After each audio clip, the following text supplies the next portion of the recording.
నాకు ఇంటర్ మొదటి సంవత్సరం మొదలై కొన్ని రోజులు మాత్రమే అయింది.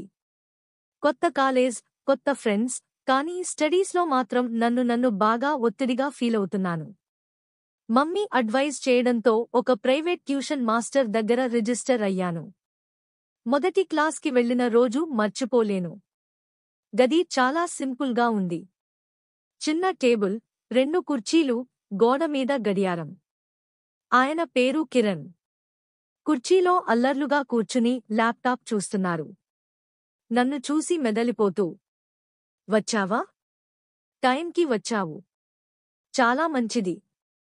ఆలస్యం కాకుండా బుక్స్ తెరిచాం. స్టడీ మొదలైంది. మొదట్లో అంతగా మాట్లాడలేదు కాని ఒక్కో క్లాస్ పెరిగే కొద్దీ ఆయన్ని గమనించటం మొదలుపెట్టాను. ఆయన చూపుల్లో నమ్మకం ఉండేది, కాని కొన్ని సెకన్లకి పైగా నన్ను చూస్తున్నారు అనిపించేది. నాకు కాస్త కవిత్వంగా ఫీలయ్యేది. ఒకరోజు మనిషిగా ఫీలైన రోజు. నీ జుట్టు వెనక్కి వేసుకోపదా అంటూ తన చేతుల్తో మెల్లగా నా జుట్టు తొలగించాడు. ఒక్కసారిగా శరీరమంతా హాట్ అయ్యింది. కన్సంట్రేట్ చేయాలంటే కళ్ళకి అడ్డం లేకుండా ఉండాలిగదా? అర్థం చేసుకున్నట్టు నవ్వేశాడు. కాని ఆయన టచ్లో ఏదో ఒకదాన్ని పొడిచిన ఫీలింగ్. నా చేతికి కాస్త స్పర్శ వచ్చిందని తెలియకుండానే చేతులు కిందకి లాగేశాను. మళ్లీ క్లాస్ నడుస్తోంది. కాని మధ్యలో ఆయన చూపులు నాకు కనబడుతున్నాయి. ఒక్కసారి నిన్ను ఇలా దగ్గరగా చూసేదే నా ముద్ద అనేలా చూస్తున్నట్టే అనిపించింది. ఇంకొన్ని నిమిషాల తరువాత పేపర్ మీద ప్రశ్నలు రాయిస్తున్నాడు. నేను ముందుకు వంగినప్పుడు నా డ్రెస్ మెత్తగా మీదకి జారిపోయింది. ఆ వేపు నుంచి ఆయన కళ్ళ వేరు లెక్కలు వేసినట్టే అనిపించాయి. అయితే నాకు ఆ స్పర్శ అవసరం అనిపించింది. అయితే అప్పటికీ ఆయన నెమ్మదిగా అడిగారు, నీకు విసిగేస్తున్నట్టు ఉందా? రిలాక్స్ అవ్వాలంటే చిన్న బ్రేక్ తీసుకుందాంరా అని చెప్పి కుర్చీ నుంచి లేచి నా వెనకకి వచ్చారు. కాసేపు నన్ను చూసి నెమ్మదిగా తన చేతి వేళ్లు నా భుజాలపై ఉంచారు. నేను ఒక క్షణం గమనించలేదు. కాని ఆ స్పర్శలోనూ ఒక వెర్రితనముంది. నీవు చాలా అందంగా ఉన్నావు రేణు అంటూ నెమ్మదిగా కన్నుల్లోకి చూశాడు. నా గుండె గుడగుడమంది. మాస్టారు అన్న మాట గదిలో ప్రతిధ్వనించినట్టు అనిపించింది. కానీ మాట ఆగిపోయింది. ఆయన నెమ్మదిగా దగ్గరకు వచ్చి నా చెవి వెనకవైపు మెల్లగా గుబుసగా ఫీలయ్యేలా మాట్లాడు. నీ దగ్గర ఉండటమే ఒక రహస్య ప్రపంచంలా అనిపిస్తోంది నాకు. నా శరీరంలో వోల్టేజ్ వచ్చినట్టే అనిపించింది. మొదటిసారి ఆయన చేతులు నా చెయ్యిని తాకినప్పుడు నేను దాక్కున్నట్టే అయ్యాను. ఆ గది, ఆ వేదన, ఆ చూపులు అర్థమవుతున్నాయి కానీ చెప్పలేని పరిస్థితి. అంతలో ఒక చిన్న చుమ్మనం నా చెంప మీద వేశాడు. నేను ఒక్కసారిగా చూశాను. కాని ఆ చూపులో ఏమీ తప్పులేదు.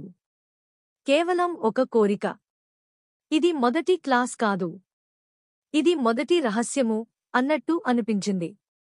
ఆయన నన్ను చూస్తున్న తీరులో ఏదో తెలియని గాఢత ఉంది. నా గుండె వేగంగా కొట్టుకుంటోంది. అతని కళ్లలో నా ప్రతిబింబం కనిపిస్తోంది. ఒక్కసారిగా కుర్చీలో నుంచి లేచి నా పక్కన కూర్చున్నాడు. రేణు, నీతో కాసేపు మాటల కంటే స్పర్శ ముఖ్యం అనిపిస్తోంది అలా అంటూ నా చెయ్యిని తన చేతుల్లోకి తీసుకున్నాడు. ఆయన వేళ్ల స్పర్శలోనూ ఒక మత్తు ఉంది. నేను చెప్పలేని ఒక లోపలి తడిమి అతని కుడి భుజంపై వేసినప్పుడు ఆయన గుండె ధడలు నాకు వినిపించాయి. ఒక్క నిమిషంలోపు నా దగ్గరికి వచ్చి మెల్లగా నా తల ఎత్తి చూస్తూ అన్నాడు, నీ పెదవులపై పదాలు వదలకుండా ముద్దుగా ముద్దే పెట్టాలనిపిస్తోంది రేణు. నేను ఒక్క క్షణం సంశయంగా చూశాను. కానీ నా కన్నుల్లో ఒప్పుకోవటం నిశ్శబ్దంగా ఉంది. అతను నెమ్మదిగా దగ్గరకు వచ్చి నా పెదవులపై తన పెదవులను తాకించాడు. మెల్లగా, మిన్నకుండిపోయేలా.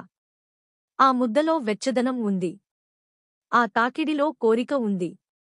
ప్రేమలా కాకుండా రహస్యంగా, ఆవేశంగా. ఆయన చేతులు నా నడుము పైకి వచ్చాయి. నీవు నా దగ్గర ఇలా కూర్చుంటే నేనంతా నీలో మునిగిపోతున్నాను. నా జబ్బులపై చెమట తడిసినట్టు మెల్లగా ఫింగర్స్ తాకుతుంటే ఆ టచ్ అసహజంగా రొమాంటిక్గా అనిపించింది. నా చీర చివర ఒక్క మెత్తటి వంపుతో సైడ్కి జరిగిపోయింది. నా భుజం పైన మృదువైన స్పర్శ. ఆయన నెమ్మదిగా నా మెడపై ముద్దులు పెడుతూ, ఈ మెడ నీలో నేనుండాలనిపించే దారి అన్నాడు. నేను గట్టిగా ఆయన్ని దగ్గరకు లాగుతూ నా చెంపను ఆయన ఛాతీకి పెట్టాను. ఆ హగ్లోనే ఉన్నా కావాలనిపించింది. నా చెయ్యిలు ఆయన షర్ట్లోకి జారుతున్నప్పుడు ఆయన నన్ను మరింత దగ్గరకు లాగారు. తన వేళ్లు నా వెనుక భాగంలో సున్నితంగా తిరుగుతూ నా డ్రెస్ సైడ్ నుంచి కిందకి జారిపోతున్నట్టు అనిపించింది. కాని ఆ స్పర్శలో అసహజం లేదు, కేవలం ఒక ప్రేమికుల మధ్య నమ్మకం ఉన్నంతవరకు. నీ చర్మం మీద నా పెదవులు వేసేటప్పుడే అసలైన చదువు మొదలవుతుంది రేణు అంటూ తన కబుర్లతో మత్తెక్కిస్తున్నాడు.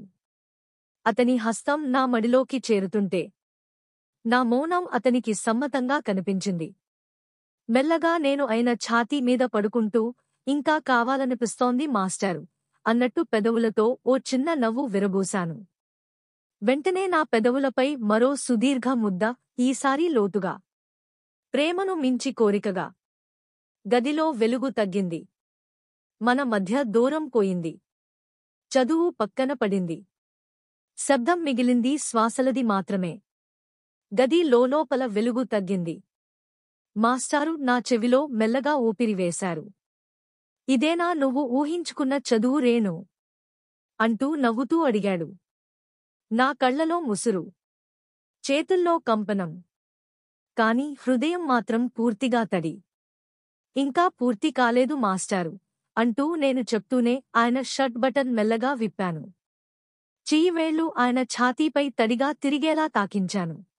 ఆయన నా తల తిప్పి మెడపై ముద్ద పెడుతూ నా బ్లౌజ్ గళం పక్కకి నెమ్మదిగా జార్చాడు. ఈ ముద్దలే నా లెసన్స్ రేణు. చదివేలా కాకుండా మిగిలేలా అని గుడుసుగా అన్నాడు. ఆయన నా చీరను ఒక చేతితో కిందకు లాగుతుంటే నా శ్వాస వేగం పెరిగింది. నిరుత్సాహంగా కాదు, అందమైన కోరికలా అనిపించింది. నా నడుము మీద చేతులు వేసి నన్ను దగ్గరకు లాగుతూ, నీ శరీరమే నా బోర్డు, ప్రతి ముద్ద నా లిపి అంటూ నా పొట్టపై ముద్దలు పెట్టాడు. ఓ చిరునవ్వుతో నేను ఆయన్ని గట్టిగా హత్తుకున్నాను. ఆ హగ్లో వెచ్చదనం ఉంది, భయం లేదు. లైట్స్ లేకున్నా హృదయాలు వెలిగిపోతున్నాయి. పెనుసంఘటన లాంటి శబ్దం వినిపించింది. నా బ్లౌజ్ సైడ్ హుక్ నెమ్మదిగా విప్పబడ్డ శబ్దం. నేను నెమ్మదిగా, ఇంకా దగ్గర కావాలనిపిస్తోంది మాస్టారు అన్నాను. ఆయన నా చేతులు పట్టుకుని గది మట్టానికి మెల్లగా మోపాడు. గదిలో కేవలం 2 శ్వాసలు, 2 శరీరాలు, మరియు మదిలో విరిసిన కోరికలు మాత్రమే. ఇది మనిద్దరి మధ్య ఒక సీక్రెట్ రేణు అంటూ నా పెదవులపై ముద్ద పెట్టాడు. మిగిలింది శరీరాల మాటలు, ముద్దల సంభాషణలు, తాకుళ్ల విద్య. ఒక్కసారిగా సౌమ్యమైన మత్తు. ఓ నిమిషం పాటు గది నిశ్శబ్దంగా మారింది. పలకలపై చదువు లేదు కాని నా గుండె లోపల మాస్టారు పేరే వ్రాశాను. అతను నన్ను చేతిలోకి తీసుకుని బెంచ్ పైన కూర్చొని నా తల తన భుజంపై తాకిస్తూ, ఇప్పటినుంచి ప్రతి ట్యూషన్ క్లాస్ నీ బంగారు హృదయాన్ని నేనే చదువుతా రేణు అన్నాడు.